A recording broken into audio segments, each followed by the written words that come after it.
Morning. Welcome to the Wilson Center. I'm Marta Verbetic, and I'm Global Fellow affiliated with the Global Europe program at the Woodrow Wilson Center. Today, we will be discussing the precarious order in the Western Balkans and American and European policy options to shore up the order. We have a distinguished panel with practitioners and scholars who have a long experience of involvement with the Balkans, teaching, writing about the Balkans, and in negotiating peace agreements and involved in peace building. On my left side is Ross Johnson. He's a Woodrow Wilson's History and Public Policy Fellow and visiting scholar at the Hoover Institution. He's a long-time observer of Eastern Europe and the Balkans. He's also a former director of the Radio Free Europe, Radio Liberty, and a RAND Corporation staff member. Also with us is Daniel Server. Professor Server is Director of Conflict Management Program at the Johns Hopkins University. He's also Senior Fellow at the Center for Transatlantic Relations, also at Johns Hopkins University. Formerly, he was with the State Department at the U.S. Institute of Peace, and he has been involved in peace building in Iraq, Afghanistan, Sudan, and the Balkans. He was U.S. Special Envoy for Bosnia Federation and was involved in Dayton peace negotiations. And we also have with us Professor John Lampe. Tacksam, Stiga. Thank you. He actually is hailing right from the Balkans. He visited Balkans and flew in yesterday. He's Professor Emeritus at the University of Maryland, College Park, and the Wilson Center Senior Scholar. He is a former director of the Eastern European Studies Program at the Woodrow Wilson Center and was chair of the History Department at the University of Maryland, College Park. He's the author of several books on the Balkans and frequently travels to the area. But before we move to the presentations by panelists, let me say a few words about our theme. Just yesterday, as I was thinking about our panel, I realized that we are meeting on an important anniversary. On June 25th, 1991, Croatia and Slovenia declared independence. These declarations of independence came after a long constitutional crisis in Yugoslavia and also low-intensity conflict. The declarations of independence were followed by intervention by Yugoslav Federal Army, and this marked the start of a series of wars, brutal and visual wars, first in Slovenia, then Croatia and Bosnia, and as you know, later on in Kosovo. Peace was coming slowly. But eventually, thanks to American leadership and European commitment, peace was restored. Peace and stability were restored in the area. And today, this peaceful order is under threat again. Of course, Slovenia and Croatia have joined the European Union and NATO. But the rest of the region hangs in the precarious balance between conflict and peace. We think about the rest of this region as the Western Balkans, sometimes called the Western Balkans 6 or WB6. It's comprised of 6 countries: Bosnia, Serbia, Montenegro, Kosovo, Macedonia, and Albania. These countries still have problems with internal disputes. They have problems with neighbors. Economy is slowly picking up. Unemployment is high, especially youth unemployment ranging between 30 and 60%. And in the recent years, there has been a downside of decline in democracy. Some critics actually call these countries, and I will try to pronounce this without breaking my tongue, stabilotocracies. Basically, These are weak democracies. The leaders are elected through elections, but they have some autocratic tendencies. But the Western countries still support them because the leaders embrace a pro-Western agenda and provide stability. The integration into Europe is very important for these countries because the process of integration encourages this country to embrace the necessary yet difficult reforms. It also encourages them to solve disputes with neighbors and to improve governance. But that is under threat today because Europe is in retreat. Europe is busy with its own problems, and it is even the question how post-Brexit European Union will survive. As you know, American leadership is also on retreat in the area. So, and the prospects for the EU membership for WB6 are diminishing. I'm sure we'll hear more about this from our panelists, but let me just say that this vacuum is being exploited by Russia, which is trying to increase its influence in the area. And also we have the threat of increasing radicalization. According to the European Union Institute for Security Studies, there were about 780 people who traveled from the area of Western Balkans who traveled to Syria and Iraq since 2012. Okay, and with this, let me turn it over to our distinguished panelists, and let's first start with Ross Johnson, who will be talking about peace in Bosnia and Kosovo. Marta, thank you very much. Thank you all for coming. It's been a while since we've had a discussion of the Western Balkans here at the Wilson Center, and I'm glad we can do that today. The region is in the news and the headlines. I'm not going to talk about the headlines. I don't think war is about to break out. The Russian Federation pursues its own interests in the area, but is not about to incorporate the region into a Russian co-prosperity sphere. There is an increase in Islamist radicalism, but as compared to what? And the threat, domestic and foreign, I suppose, in France and Belgium is greater, I think, than in this region. And for all the concern about the fading prospects of European Union membership, EU remains the central foreign actor in the region. It is still the lodestar, even if dimmer than in the past. So I don't want to talk about the headlines. I want to talk about three fundamental, even existential challenges to the region, and they're internal. They're not external. First, the arbitrariness of state borders. Second, the failure of good governance by the ethnic national majority or majoritarian political parties. And third, the lack of some internal consensus on the basic legitimacy of the state itself in at least in some countries. Borders, and Marta has reminded us 26 years ago, yesterday, June 25th, Slovenia declared its independence, succession from the Socialist Federal Republic of Yugoslavia within the borders that it had enjoyed as the Socialist Republic of Slovenia. The wars of Yugoslav succession followed, as Marta has reminded us, until they were ended or frozen by Western military action.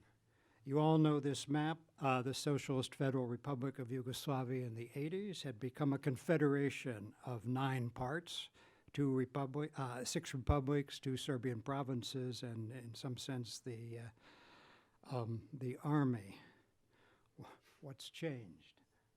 That's former Yugoslavia today. All the borders are the same. It's just the status of the component parts is different. They're now independent states. The 6 former republics, the one province, Kosovo, still in qualified terms, not Vojvodina. It didn't pursue that path. My point is that they all exist within their pre-1991 borders. Internal administrative borders, some of which were quite arbitrarily drawn and were accepted without much thought, uncritically, I would say, at the time of independence. And some of those borders remain very much a source of instability. In the northwest, Slovenia and Croatia have joined NATO and the EU, not our subject today. Montenegro in the southeast, in the Western Balkans that we're talking about today, Montenegro has just joined NATO. Montenegro as well as Serbia are continuing the step-by-step march toward EU accession.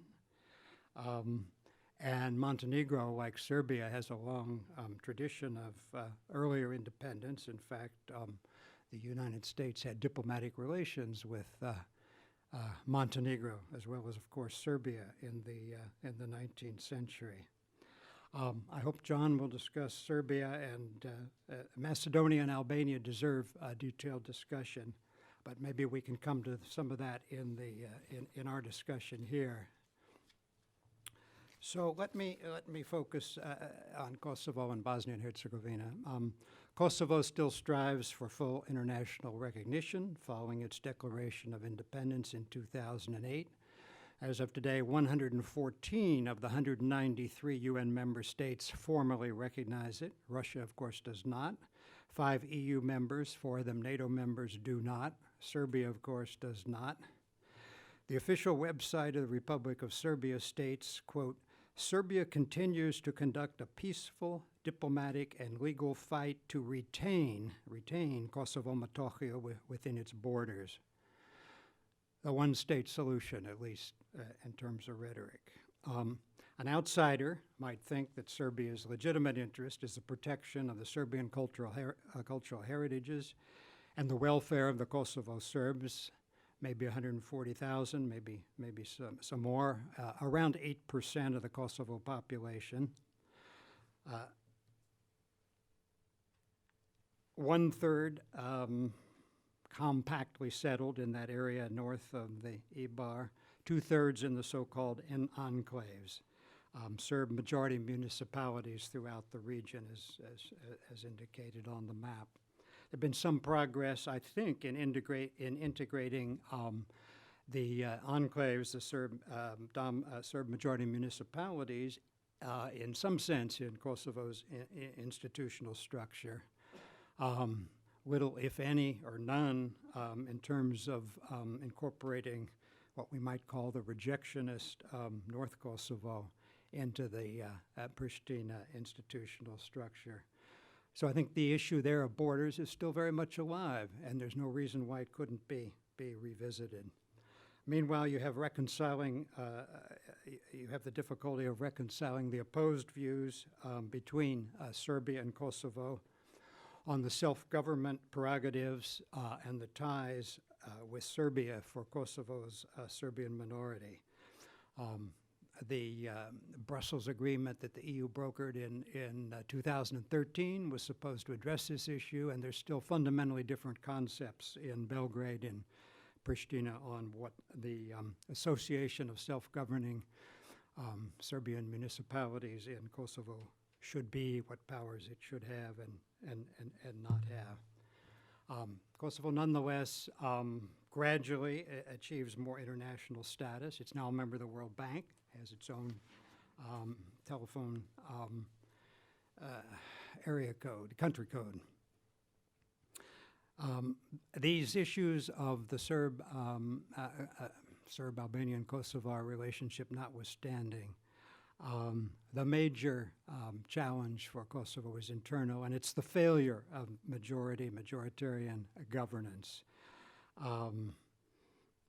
It's a challenge of overcoming a deficit of good governance and deficit of economic performance and a surfeit of corruption in the 9 years since the proclamation of independence.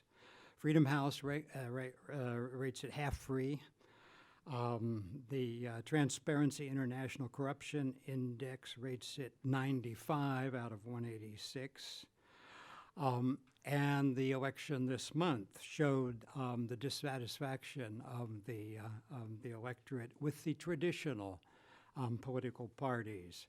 And so now in the assembly in Pristina, the new Self-Determination Party, Veta Vendosia, has as many seats as the traditional parties, the PDK and the LDK. Policy on the Serbian minority gets, of course, caught up in all this, and it's ironic that the parties that led Kosovo to independence against Serbia, the so-called war parties, are now accused by their opponents, especially the Self-Determination Party, of coddling Kosovo Serbs. And Self-Determination, the party, disrupted the Pristina parliament over the past year or longer on many issues, including policy toward Serbia, toward the Serbs in Kosovo. The third issue is state legitimacy. Bosnia and Herzegovina, I'll say Bosnia, like Kosovo, faces these same issues of insufficient good governance, poor economic performance, no lack of corruption. It's half free on the Freedom House Index, 83rd on the Corruption Index. But the real challenge here is uniquely, to my mind, structural. The lack of a consensual constitutional order. Bosnia functions on the basis still of the Dayton Agreement. Its constitution was Annex 4 of an armistice agreement, which fortunately, thank goodness, ended the bloodshed, but was imposed. Let's remember who signed the Dayton Agreement from the region, the gentleman seated. And only one of them, Izetbegovic, was a citizen of what's now the Republic of Bosnia-Herzegovina.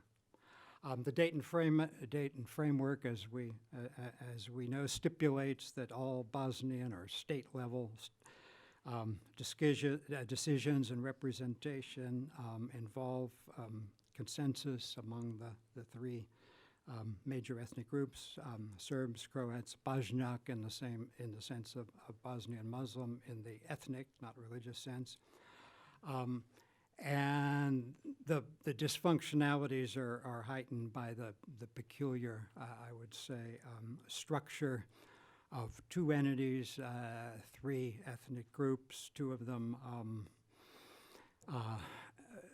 coexisting within the one entity, the so-called Federation of Bosnia-Herzegovina. This is Bosnia, of course, Herzegovina after the war, after Dayton today, with the two entities, with and then the entity that's the Federation, five predominantly Muslim or Bošnjak communes, three predominantly Croat, and two mixed. There are many civic initiatives around Bosnia-Herzegovina that oppose ethnic segregation. We just saw another one opposing the notion of two schools under one roof in the Federation. And the student group succeeded in, I think, preventing one such new school from being organized, but there's still 57. So segregation in that sense continues. Not all politics revolve around ethnicity, but most do. And the Dayton structure assumes that they do, and that's the issue. This structure is increasingly at odds with EU norms, with international norms on human rights. It threatens paralysis, and there have been prognoses of paralyses for a very long time. The highly respected international crisis group concluded in 2014 that Bosnia was slowly spiraling toward disintegration. And there's some practical issues along the way one could cite. Mostar, for example, which has been without a municipal council for 5 years because elections can't really be organized.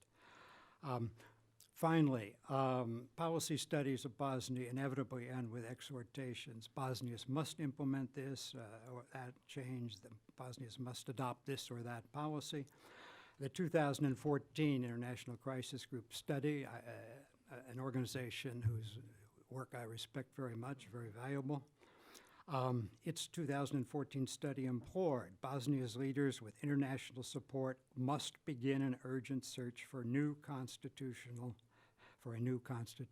foundation. Well, they have not, and absent some very different set of circumstances, they will not.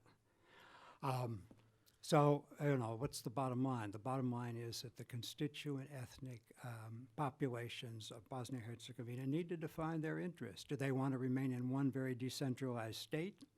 Let's call it a Belgium or a Belgium minus. Or do two of them want to go their own way? I'm talking about Serbs and Croats. And if so, what's that mean? And in what way, shape, or form? As new states, as joining the Serbia or Croatia?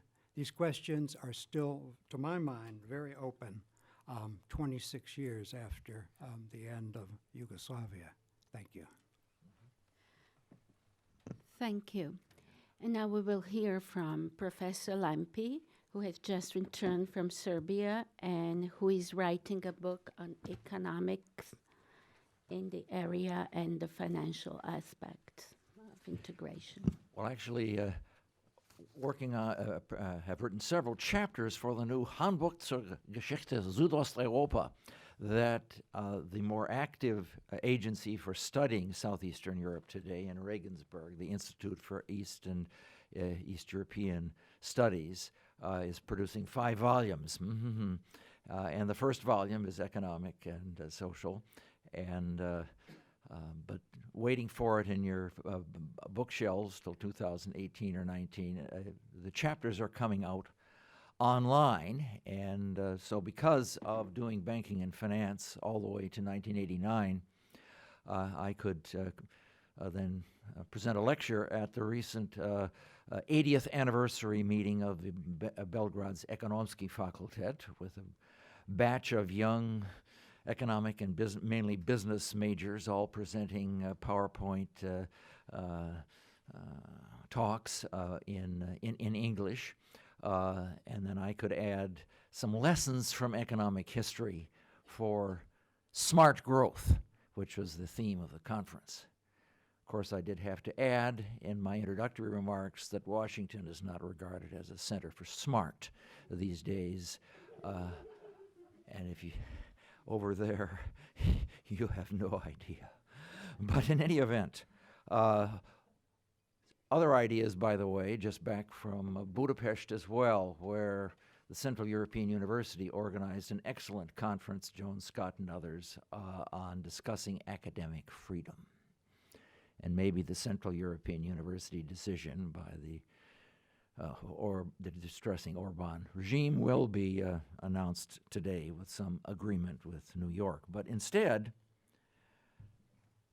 it's back to Serbia. And the question is, for these remarks, Serbia, toward the European Union, back to the Western Balkans, or a disconcerting, still somewhat hopeful mixture of both. Yeah. I was last in Belgrade in October 2016 for the Belgrade Security Forum, and there were the Albanian and Serbian leaders, Vučić and Rama, on the same stage with Misha Glenny mediating, and we're both working. It's the process of the European Union, even if we're not going to be admitted shortly, and our own connections within the wider region in general, and Albania and Serbia in particular. That's just what we want to work toward. Well, and not gone in that direction since then, but at the same time, I think that same notion is still held in the back of both minds. Well, let me go ahead then with my usual mixture of positive and negative signs, but somewhat more connected together than is even the case in the past. Now, onward toward the EU. Well, 2 new European Union chapters opened in Serbia, advertised even in Politica. Number 7, intellectual property. Number 29, tariffs and trade. So that's 10 of 35 that are now open, operating. That includes 32 that's open, relations with Pristina and Kosovo. So that's under discussion, yes. 23 and 24, basic rule of law chapters. They're open for discussion, and the progress there among the scholars and observers that I met around the Ekonomski Fakultet, they're not so sure that that's going as well as would succeed. But on the other hand, the consolidated Aleksandar Vučić presidency, he said in October, I'm not going to run for president, I'm staying as a prime minister, Nikolić, somebody else, Dačić, no. Then he changed his mind. And the media, and a media that is increasingly under control of he and his associates, they changed their mind too, and a landslide campaign resulting in heavy media coverage for his candidacy and almost no coverage for the others. But in any event, it seemed the only choice. So there he is as president, now choosing as prime minister. And I think the parliament may have ratified this by now. Ana Brnabić, an NGO background, sometime in the United States, I believe, certainly a lot of connection with information technology and LGBT, strongly advertised as so stepping forward, first woman prime minister, first LGBT person, and so you see, European Union, we are really heading in this unprecedented direction for the region. And Danas, that still is one of the 2 really independent publications, along with the magazines Vreme and Nin that are largely independent. They do wish her the best. They hope that she can maintain sufficient independence from the Vučić administration. Yes, Iva Brnabić, politička simbola, yes, obviously an excellent political symbol, but without the party backing connections, certainly of the socialist Ivica Dačić, who rather thought he might be the choice. And in the announcement in Politica and elsewhere, well, he'll have these main political responsibilities, and so it's the economy, digitalizing the Serbian economy. This is Ana Brnabić's main portfolio, but she's also in this position of a prime minister. So we shall see. There is some potential there, some hope that she will not have to be asserting as a prominent candidate for, and probably leading candidate for, the new gradonačelnik mayor of Belgrade, Aleksandar Šapić. Neću da budem Vučićeva marionette. I will not be Vučić's marionette or puppet, because that is the presumption with those who do not have the political connections outside of his party. So we shall see how that does proceed. At the same time, there is also a positive set of meetings that Vučić has had with Angela Merkel, as well as with Putin. So the EU connection, the advertisement that we're going ahead with the EU process, that has also, I think, Kyle Scott. We've got an ambassador in Belgrade. We don't have one in Budapest or the other places where 45 political ambassadors were dismissed in January. But he's going ahead with some NATO meetings, related Partnership for Peace meetings while I was there. Also refugees, the Syrian refugees. Belgrade able to say that we now have this 7,500 that were living in these terrible conditions behind the Belgrade old bus station. We've got 6,000 of the 7,500 in these asylum reception centers, and there's some education and foodstuffs, and hopefully some more European Union money that's already come. So, in contrast to Hungary, this is definitely a better performance there.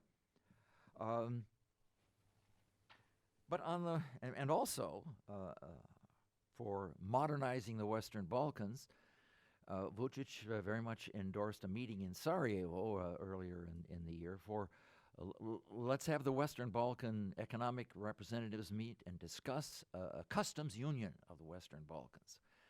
And they trade enough with each other that would be helpful.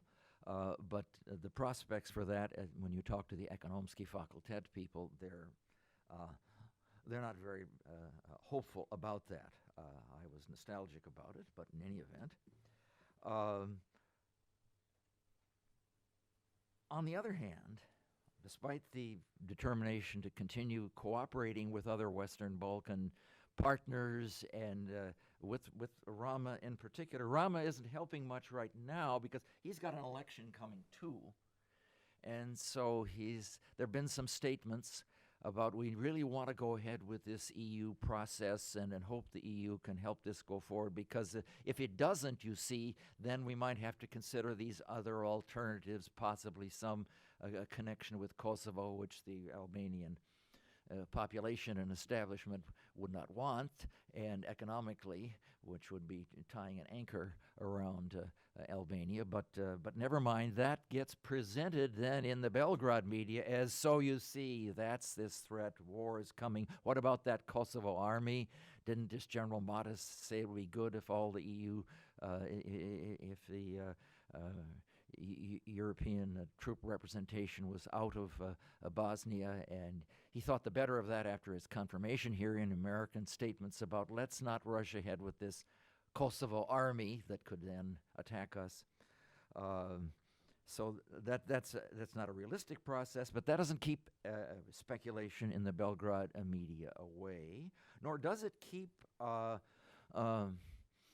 President Vučić from attending and making quite an event of a memorial with a statue for a Hungarian who was fighting with the Serbian/Yugoslav army in 1999 and was killed repelling some invaders from the Albanian side, and so there's his statue. And we remember this as well as we remember the NATO aggression in 1999 and the many civilians killed. Whether that number goes beyond the 13 or 14 killed at the television station is open to question. What struck me in the Politica coverage that was particularly concerning, an Italian general who was there in 1999 and obviously had some long-standing grievances. Yes, you see, NATO bombed that Chinese embassy on purpose to send a message to the Chinese. But of course, that's just the same thing that the Americans did in 1945 when they bombed Nagasaki on purpose when the Japanese were already in the process of surrendering, a complete nonsense, because they wanted to send a message to Russia by showing that they had this second bomb instead of showing the Japanese that they had more than one, which was, of course, the reason. So this is concerning. At least the hated Hillary is defeated, but she bombed us, you know. Mm-hmm. But the main impression of the Trump administration is that they're retreating from Europe. The Merkel statement on Europe would have to take care of its own affairs, though that gets repeated and accepted all the time, and there's no mention or notice taken. The Croatian president visited Washington. Okay, that was noticed. But in any event, in that gap, then let's also add that there is a very limited Russian economic presence, the trade, the foreign exports, imports, FDI. It's all under 3%. So the concern in the Kremlin playbook, Kremlin playbook that came out earlier this year, that is rightly expressed for Bulgaria, it doesn't really apply in Serbia. But also the advertisement from the government in Belgrade, their foreign minister, opening our conference by Dusan Vujovic by citing GDP up 3% in 2017, and inflation only up 3%, and look at the budget deficit closing down to only 1.3%, and the current account deficit down. All of this with low inflation. A presentation that was regarded by the several people I talked to at the conference after the presentation of what a fantasy. Because in fact, there is at least 20% inflation underway in what daily necessities require. There is an effort to reduce an unwise boost in pensions in 2007, just at the start of the 2008 crisis. Now trying to pull that back in the midst of rising inflation. That's regarded as yet another penalty being paid, and also the general reduction in income in small, medium-term businesses, private business. Yes, the foreign trade deficit is down because people cannot afford to buy the imports. So that's not necessarily good news. And in the meantime, the public sector. There are 250,000 people employed in about 600 socially owned enterprises still, but 800 employees, amounting to about 150,000 people, in publicly owned enterprises of one kind or another. And a paper presented at the conference showed that, all right, the advertised regime reduction in salaries for the public administration, straightforward employees, that has happened, and that's helpful, and that's part of also trimming down their numbers. But the numbers in the separate publicly owned enterprises, those numbers haven't come down, and their unusually high salaries have also not come down. So that's a problem that just proceeds ahead in the midst of then a series of economic announcements. Why next week the second level of the boardwalk, the promenade along the Belgrade waterfront. If you're going next week, you can walk right down at the river level, and you can see the yellow mud seeping in as it does. But never mind. This $4 billion euro project, financed from Abu Dhabi mainly over the next 30 years. On the other side of the waterfront, however, are these ugly construction sites of the huge 40, 50-story apartment and hotel buildings that will take this long time to build. I asked the conference, I wondered if the $4 billion that the World Bank lent on short-term on long-term low-interest loans to the Yugoslav government from 1960 to 1980 that were very well used, how that $4 billion would match up with this $4 billion or the $3.5 billion to build the Budapest to Belgrade railway under Chinese operation, and that's heavily a loan. And we know Albanians found out in the 1970s, you get a loan from the Chinese, they expect it back. Other plans for growth, the Belgrade to Sarajevo railway, let's get that underway. The railroad to nowhere, as someone said. Instead of building up the niche, building up the southern area where roads and other kinds of construction are what's needed. And in the meantime, investment in what the conference wanted to promote, an industrial strategy, that's about a little less than 1% of the state budget.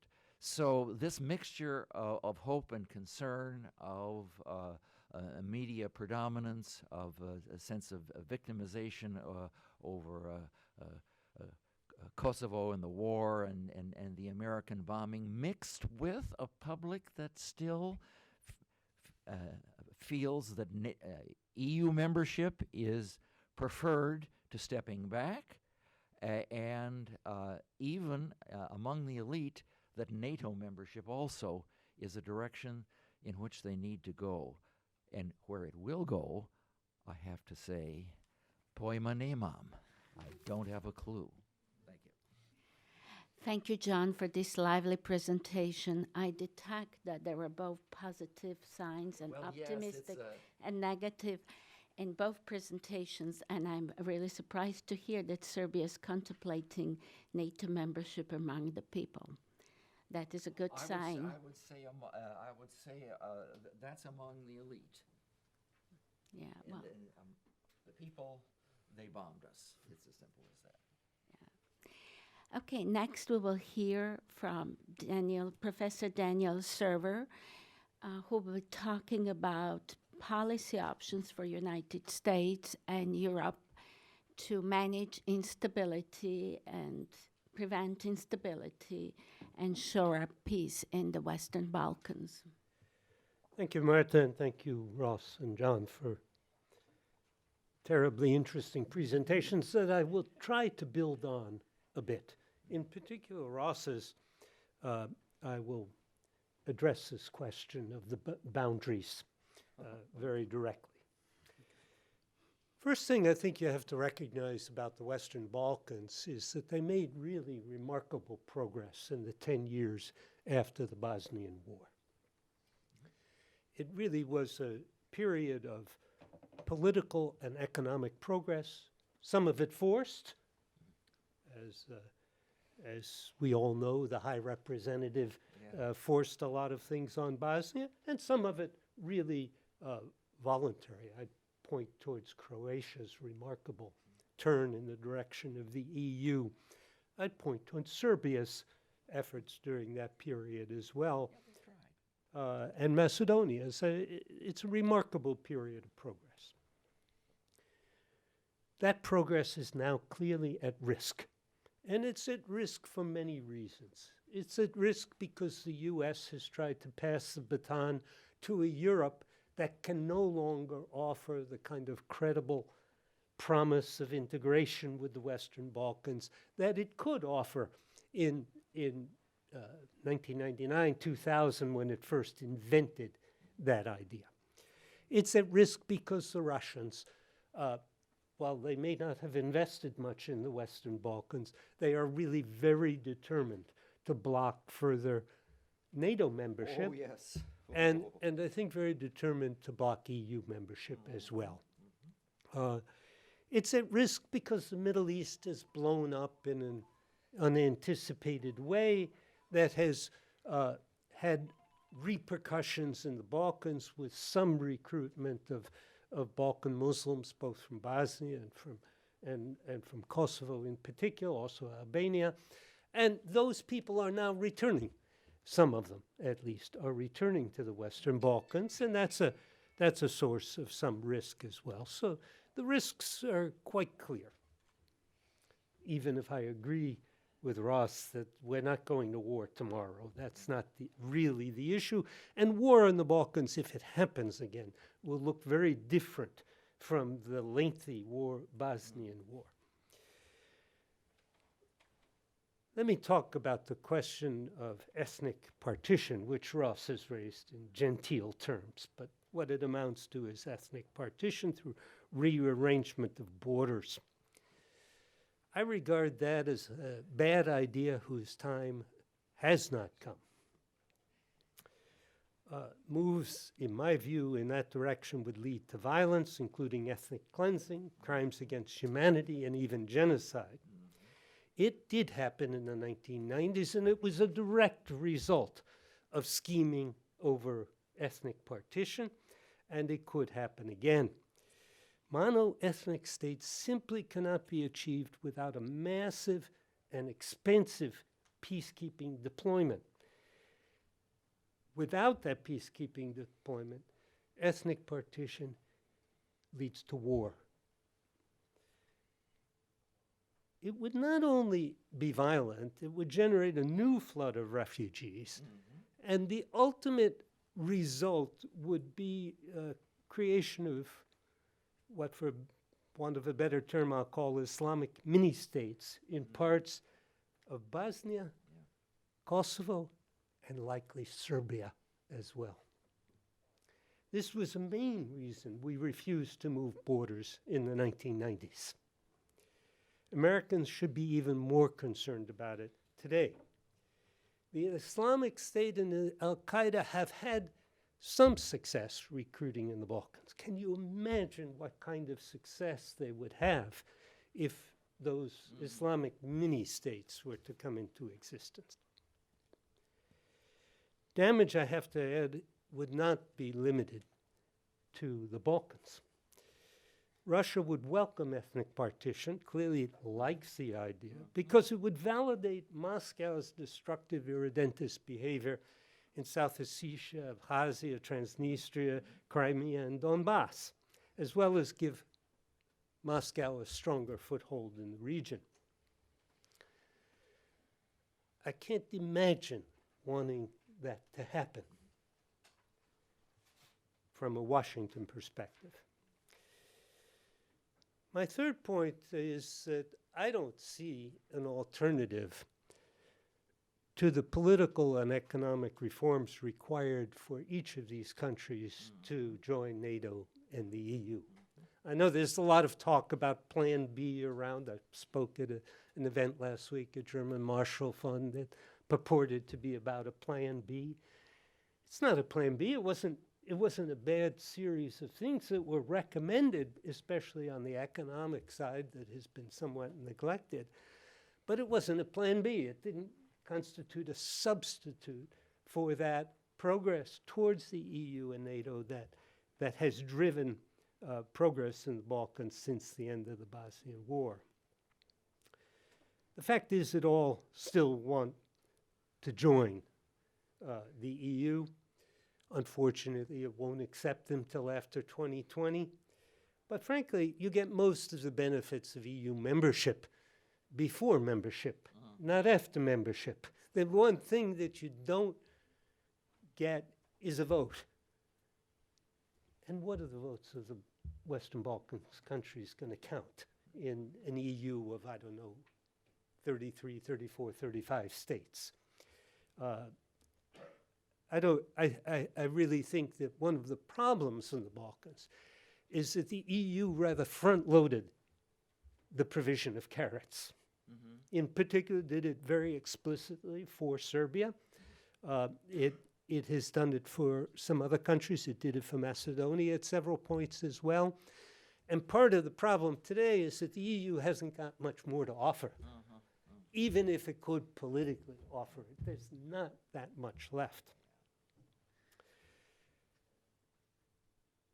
What this means is that NATO membership takes on a greater significance in the short term. And NATO membership is blocked for several countries in the Balkans, not by NATO, but by their own problems. In Macedonia, by the name problem, the name issue. In Kosovo, by the fact that it doesn't have an army and can't get one until it can somehow gain some Serbian votes for a Kosovo army. It's blocked in Bosnia and Herzegovina by the, formally speaking, by the defense property issue, but really by Dodik's interest in independence. And in Serbia, it's basically blocked by Serbian people's will. They don't, the popular will does not want to join NATO. I hasten to add that more than 10 years ago, I met with the Serbian chief of staff at the annual event the Americans used to hold in Heidelberg. And I asked him about this NATO membership question, and he looked at me and said, "That's a political issue. I'm not responsible for that," which I thought was a quite proper answer. And then he whispered, "But we're making the Serbian military entirely compatible with NATO as quickly as we possibly can." Now, there's a great deal of pressure from Moscow, obviously, to prevent that from going much further. But these problems have to be solved if you're to use NATO as the kind of magnet that it was used as with Montenegro. And a lot of people, I can tell you, when Djukanovic came here, I think it's 2 years ago only, and was pushing NATO membership, there were a lot of skeptics in town. And the fact is that they were refused once. You know, you have to keep at it. I keep on telling people in the Balkans, the way to handle these issues is that you have to get ready and then jump when the window opens. I think there are one or two other issues that affect the region as a whole. John, I'll be interested in hearing what you and others have to say about customs union or about other issues of that sort. I would very much like, I've realized how unlikely this is, but I would very much like to see the United States make a gesture by giving greater access to its market, to the Balkan countries. I don't think that's going to ruin our efforts to achieve a better balance of trade with the rest of the world, and I think it would make a big difference in the Balkans if we made a gesture of that sort. I think it would also be important if we could get some natural gas into the Balkans from non-Russian sources, from Azerbaijan, LNG from the US, Mediterranean gas eventually from Cyprus or Israel, something like that.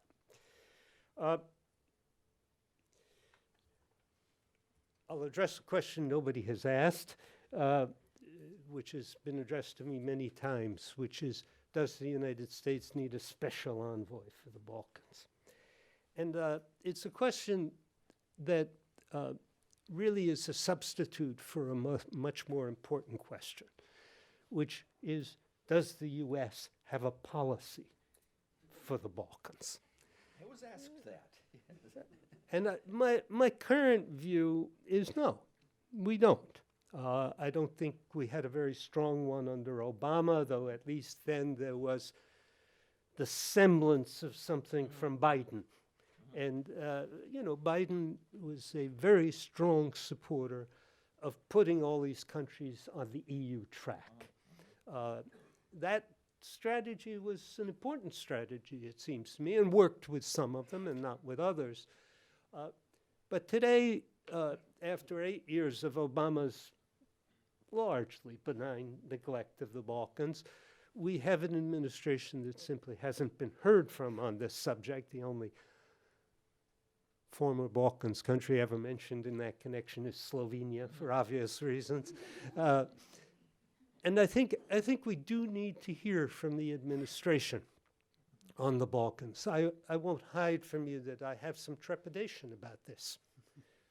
And my trepidation comes from the fact that ethnic nationalism is extraordinarily strong still in the Balkans, and it's very strong in this administration. And I frankly fear that it would be tempted in that direction. And it's one of the reasons why I keep the ethnic partition option on the table, because I think it's extremely important to understand why that is a road that we should not go down. The idea that Ross has outlined very clearly, that we would keep the borders where they were, even with Kosovo. The border is the administrative border raised to an international border. That fundamental idea comes with another fundamental idea, and that is that the minorities in all of these countries would get first-class treatment according to European standards and according to international rule of law norms. And that's an extremely important principle that will be lost with the first ethnic partition, which will then trigger several others. Thank you. Thank you, Daniel. What I hear is a lot of talk about ethnic partitioning and the problems of ethnic partitioning. We are at the Woodrow Wilson Center, and actually President Woodrow Wilson in 1918, almost a century ago, came up with his 14 points for enduring peace. And one of these points was self-determination and autonomous development. And so far we have interpreted this within the system of liberal democracies, giving more rights to minorities. We have not interpreted this as ethnic partitioning. And the system, I think, is under pressure. And you mentioned, Daniel, you mentioned the influence of the chaos in the Middle East. When you look at the Middle East, it's also difficult to think that the borders of Syria will remain intact. We don't know how we will put together Iraq. And I just wonder what will be the influence of these developments in the other regions where we also see the pressure on the borders, on the Balkans. I would hope that the Balkans would be spared, at least because there's European Union there. It's not ready right now to accept these new countries. But there is a proximity of the European Union, and there is an interest to stabilize this area. But still, it may be the idea whose time has come, no matter to revisit, no matter how much we feel that this would not be the road we want to take. And with these presentation, let me now turn to the audience and your questions. Please raise your hand. Introduce yourself briefly. Try to state your affiliation, and please try to limit yourself to brief comment or question, because I anticipate this is a very hot topic, and we might have a number of questions from the audience. Just not as hot Please as it was also wait 25 for the years microphone ago. first. I'm sorry, John, what were you saying? Just not as hot as it was 25 years ago when speaker told so many lies. I don't know where to begin my question. Okay, well, I hope we would have civility here. We would not have these, the Balkans is peaceful, and we are here in the United States. We can disagree in a polite manner. Okay, can you wait for the microphone, please?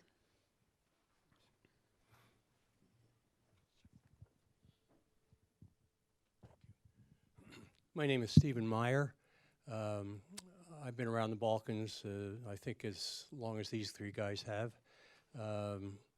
through CIA during the 90s, and I'm now teaching. Ross, granted, Bosnia is a forced issue. I mean, we were around when this was forced, and we even told Holbrooke, this is forced. And you are cementing in ethnic differences. You are not paving the way for diversity, or for a multi-ethnic state. And yet you also made the point that they're told, do this, do this, do this. To what extent is this just an attempt to reinforce a failed US and Western policy that we just keep hearing more and more? Yes, I disagree with Dan. There is a US policy. It was the one that was set 25 years ago, and it hasn't changed. The reality on the ground has changed, but US policy, because major powers like the United States don't make mistakes. So policy does not change. What is your solution then? How do you move forward? You didn't go to that point. Also, the question of ethnic partition. We here in the West make these proclamations about, as Dan has, about very dire circumstances. It's pure speculation. Montenegro hived off. Kosovo is now off. Slovenia is off. Look through the rest of Western Europe and Central Europe. except for the Balkans and, okay, Romania, this was done peaceably, even in the Soviet Union. The greatest danger to the area is greater U.S. Western involvement. They have to settle these things themselves, not by American ambassadors or not by American dictates, not by second-ranking American State Department officials who go to Serbia and get an audience with Vucic and to pass orders along. I returned from the Balkans about 3 weeks ago, and the thing that is most frustrating after 30-some years of following this area is that they keep asking me, what does the U.S. want? What do they want us to do? And my response is, can't you figure this out for yourselves? The worst thing in the world is a heavier hand from the West in the area. Okay, thank you for that question. Shall we take a couple of questions? You would, and then, okay, just a second. Please wait for the microphone. Gentleman over there. Yes, and then.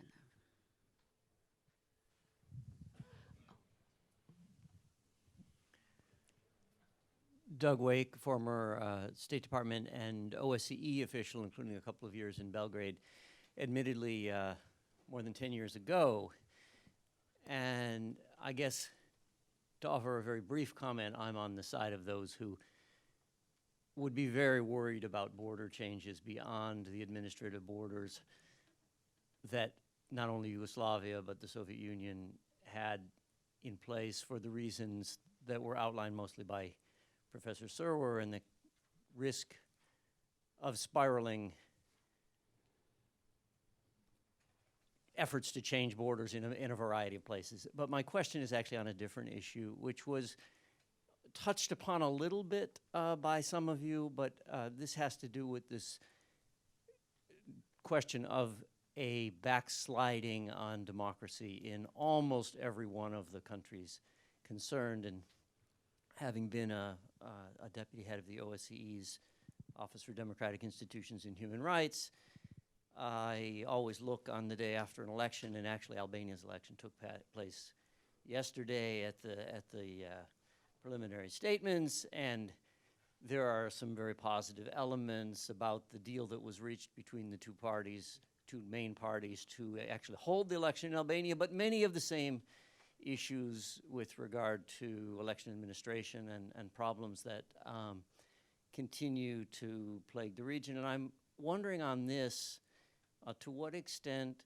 you see especially internal actors moving to address these problems. We all know about the reports that are issued after every election by international observers, and of course it's very welcome that they're there, but the question that relates a little bit to the previous one is, if we are not looking to the United States and the European Union to tell people what to do, but looking to internal forces, where do we see civil society developing over the past decade or so in terms of these democracy and human rights issues?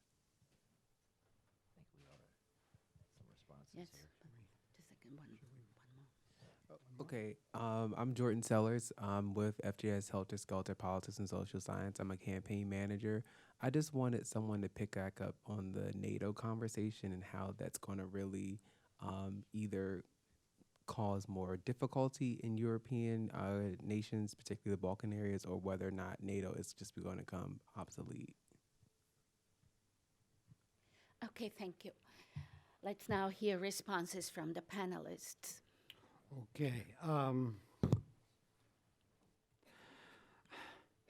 don't necessarily believe in domino theories. I may be a minority here on this particular issue, but I don't see, if you've got one particular problem of an administrative border that you want to fix, that you couldn't think about fixing it, meaning changing the border, without calling into question the whole geopolitical order of the Western Balkans, and I mean, of course, North Kosovo, And if changing that border, meaning incorporating that a little piece of what is now Kosovo into Serbia, is not an option, then let's have some discussion about how northern Mitrovica and that area north of the Ibar can be integrated into the institutions of the Republic of Kosovo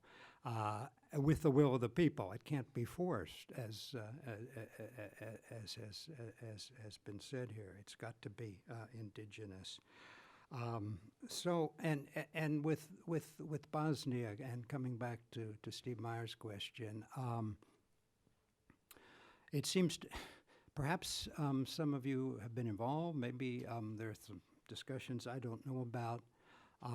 If one tries to think of finding a new consensual basis for Bosnia-Herzegovina as it now exists, there should be some, track B, team B discussions of important but non-official, non-serving official people that could try to see if there is, a modicum of agreement of what such a Bosnia-Herzegovina could look like.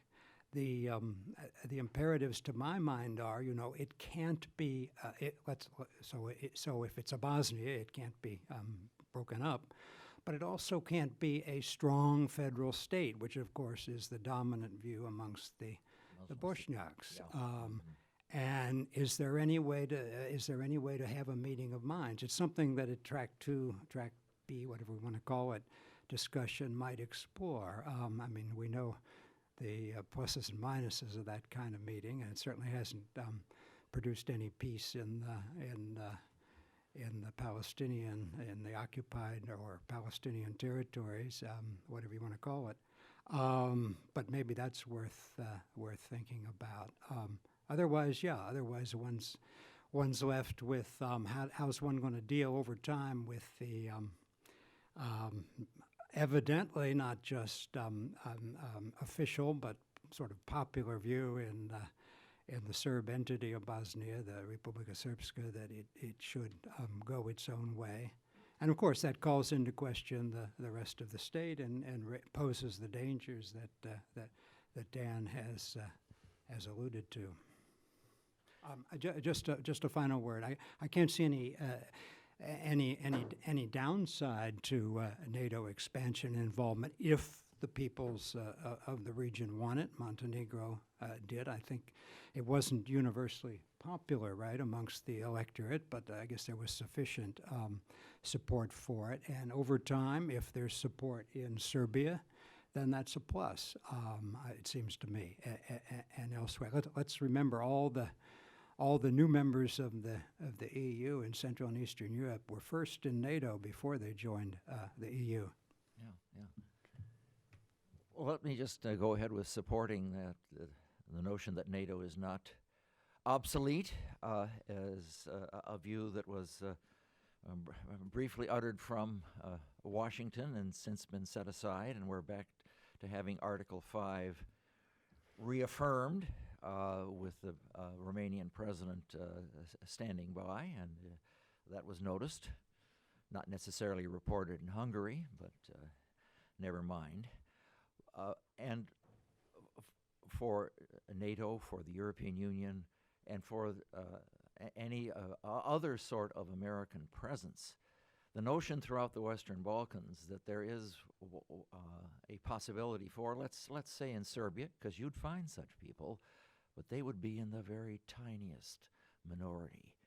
To say Serbia first, no, it doesn't make any sense. There has to be some kind of wider international framework or connection, and without the economic leverage, yes, but Russia with Sputnik, with the Russia Today, with the news coverage, with the cultural exchanges, and with the encouragement now that Nikolic is not president anymore, that cuts down some of the connection. But that's a very dangerous road to go, where the Russian concern is to make certain that NATO is obsolete, and at the same time to have the region struggle ahead with the democratic deficit, which the European Union itself has its own democratic deficit, and what I didn't express and others should realize is out there is this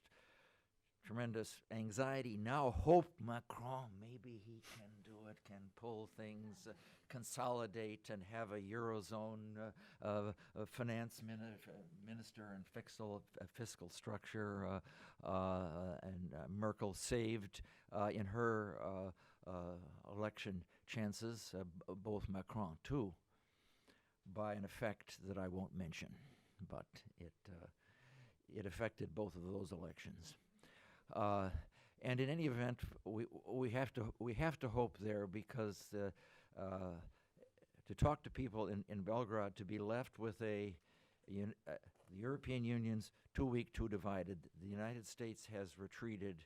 The Russian alternative is not attractive economically. There is a hopelessness then that could lead to some sort of nationalist surge forward, and the sort of people who would be willing to start fighting again might be able to come forward in this war weariness that has helped us in the Balkans over the recent years. That might not be there anymore. But if you take the European process frame away, and what's the European process? These chapters, that's democracy. That's not those are internal standards, and that's the best hope. A couple of points. Where do you find civil society thriving in the Balkans?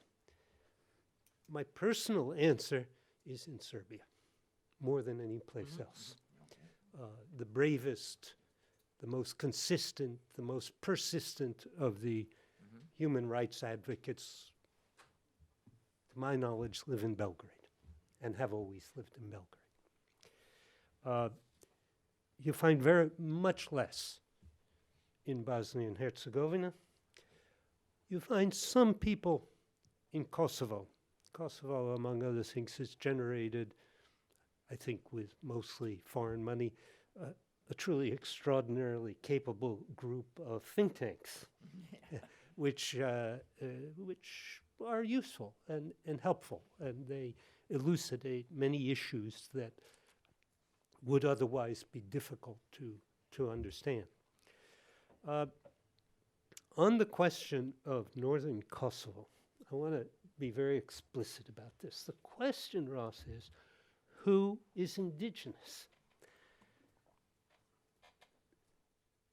The northern Kosovo was not, there were 3 majority Serb municipalities up there before the war, and the one that really counts, half of Mitrovica, was majority Albanian, not majority Serb. So yeah, have them all decide. That's like saying, let's decide on Republika Srpska's independence with a referendum. Well, of course it'll pass. There's nobody left who would oppose a referendum because they were ethnically cleansed. So that doesn't work for me. In addition, think for a moment. I mean, I grew up during the Vietnam War protesting in the streets. I don't like the domino theory either. But think to yourself what happens if those 3.5 municipalities join Serbia. What happens to politics in Kosovo? And what happens to those Serb enclaves in Kosovo? I want to make very clear that I'm not advocating this. I'm just looking at it as an analyst. It leads to the expulsion of the Serbs south of the Ibar. It leads to problems in Preševo, and those problems spread also to Bosnia and maybe much farther, and certainly Macedonia, and they create, those facts on the ground create precedents that would enormously strengthen Putin and his assertion of irredentism in Georgia, in Ukraine, and elsewhere. So I want to be very clear about that. In the Middle East, and Marta has properly raised the question of the Middle East, I spend much more of my life on the Middle East today than I do on the Balkans. And I meet twice a year with people from all the countries of the Middle East, and I mean all of them. And I can tell you the one thing these people all agree on is keeping the borders where they are. Why do they do that? Because they know what changes in borders mean. And there is a threat of changing borders in the Middle East, and it doesn't come from the international community. It comes from Iraqi Kurdistan, whose borders are not a settled issue. And without there being a settled issue, I think it's a very perilous road to go down. But other than that, if you ask people in the Middle East, do they want to change the borders because Sykes and Picot made a mistake, the answer is no. Besides which, Sykes and Picot did not make a mistake. Sykes and Picot borders had Mosul and all the way to the Iranian border, the Persian border at the time, was part of the French mandate, therefore part of Syria, not part of Iraq. It ended up as part of Iraq for strange reasons. But the important thing to understand is that moving borders has implications for lives of thousands of people and should never be undertaken lightly. And a last word on borders, a last sentence on borders. To be a member of the European Union, you have to present to the European Union, this is our state within these borders, within this population. And so unless Serbia and Kosovo present the border as it exists today as their two borders, the two cannot move ahead to be a member of the European Union. They know it in Belgrade. Okay, we have more questions. Thank you. The lady in the back. Thank you for this wonderful presentation. My name is Nadezhda Muzikina, and I manage our programs at the National Democratic Institute on Central and Eastern Europe. I was very interested to hear your thoughts on Kosovo and Bosnia and Serbia and Albania, but what struck me is that nobody mentioned Macedonia, other than the name issue with Greece and when it comes to NATO. For a country that's just coming out of a political crisis, in a very precarious political situation, with all sorts of issues, starting from ethnic to governance to, kids in Veles who are undermining elections in different countries. I would love to hear your thoughts on where Macedonia is and what you see its trajectory. Okay, and let's take one more question, and then we will let the panelists answer. One more question. I saw her hand raised. Yes, please. Hi, Philip Chertoff from the Globsec Policy Institute in Slovakia. I had a question regarding something touched upon earlier with Russian influence in the Balkans. I understand that maybe there's difference of opinions on whether the U.S. should be engaged with settling political questions in the Balkans, but my question is more touching on, kind of countering foreign influence in the Balkans and certain foreign efforts to destabilize the political situation in the Balkans. There are conflicting reports on whether there are actually Russian-affiliated agents in the Balkans trying to influence elections, things like that. There's certainly specific types of propaganda or at least information operations aimed at the Balkans. So I'm curious how the U.S. should be involved in countering that type of thing going in the future. Thanks. Well, let me start with the Macedonian question. But first of all, say that in countering the soft power Russian influence, which is the way they're playing it in Serbia and elsewhere mainly, other than perhaps trying to back some Serb/Montenegrins in the elections and stage an anti-NATO coup that didn't work. But otherwise, that soft effort is there, and so therefore the efforts of USAID and the American soft power presence through activities that I've seen working in Bosnia and Macedonia and other places over the years, the anti-corruption index that the embassy sponsored in Skopje over a number of years. That's all good stuff, and it needs to be increased, if anything. So that would help. As for the Macedonian question. There was a brief meeting of Greek and Macedonian representatives that tried to move ahead on the name issue, and they didn't succeed. And at the same time, the Russian-sponsored efforts to prevent the NIAM and the new Social Democrats allied with Albanian government, the Albanian party, from taking power as their coalition majority in the parliamentary election, absolutely entitled them to do. But Gruevski, and with some Russian encouragement there and some violence breaking into the parliament and demonstrators assaulting parliamentary representatives, I'd like to think that that's been set back, and I'd like to see that Macedonia could move forward with some kind of conciliation. Having an announcement from at least one Macedonian representative that we need to become an EU and a NATO member because that will help us defend against Serbia. Well, that's not helpful. But there are other helpful directions that could be taken, and so an American diplomatic presence and representation there is going to be helpful. And the poor Tsipras regime, the Greek struggles, how they could then overcome the lobby in the north to give in on the name question. I guess it wasn't the time.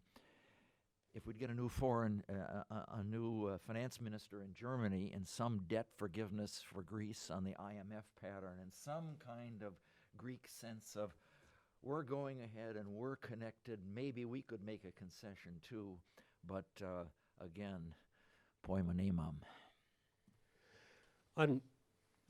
On Macedonia, I think the country has to requalify itself for NATO membership. It was generally believed 2 years ago, 3 years ago, that it was qualified for NATO membership.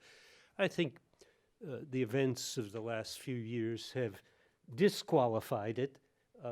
I hope temporarily. I hope they can establish the kind of transparent and accountable governance that will make it a presentable candidate for NATO within the next couple of years. That means running good elections. It means laying off the media. It means all sorts of things. On the name issue, I don't think there is a solution with Greece right now. I don't think there ever really has been. It's my hope, frankly, that Washington and Brussels will eventually say to the authorities in Skopje, you need to allow NATO membership as the FIROM, which is what the 95 interim agreement calls for, and what the Macedonians, maybe with a great deal of hesitation, say they will accept. So it seems to me that's the right direction to go. It's very clear the issue will have to be settled before EU membership. But I don't think it's wise to make it a condition for NATO membership. On Russia, I've been a representative of the United States. I spent 21 years serving my country, and I never saw us successfully do much in the public relations sphere. And the best we ever did was during the Cold War, and that was kind of a draw for a long time. We tried in Iraq, we tried in Afghanistan, we've tried in the Balkans. Yes, more money, more power to RFE, to VOA. I'm all in favor of it. But do I think we're going to win on that public relations ground? No, I think we're going to win on the substance, not on the image, not on the... And the substance of being a NATO member or being an EU member is really a major achievement for any one of these countries, and I think that's where we should keep our focus. Finally, then, on the Russian soft power initiatives and so on, as Dan has said, the record of the United States in post-Cold War and countering various things is not terribly reassuring. Probably there's more than be done, more than there's more that could be done. If we take the case of Serbia, I mean, supposedly in Serbian public opinion, by a couple of journalistic accounts, sort of there's a sense that the Serb-Russian kind of military activity, joint exercise and so on, is something very important. In fact, it's far outshadowed by the Serbian Partnership for Peace engagement with NATO. Now, how can the United States sort of help convey that impression around Serbia? We don't have a Sputnik equivalent. We have the radios, as was mentioned. We don't have USIA as we used to. Maybe more should be done. Maybe there's some ways to do it. In the end, I think as Dan has said, it's the substance of the relationship, and I think we can get past some of these perceptions, but we should try to do more. Okay, and on that note, we have really run out of time. I wish to thank the audience for the questions, and please join me in a round of applause for our panelists. Thank you. Have a nice day. Okay. Voice of America would like to talk. Thank you.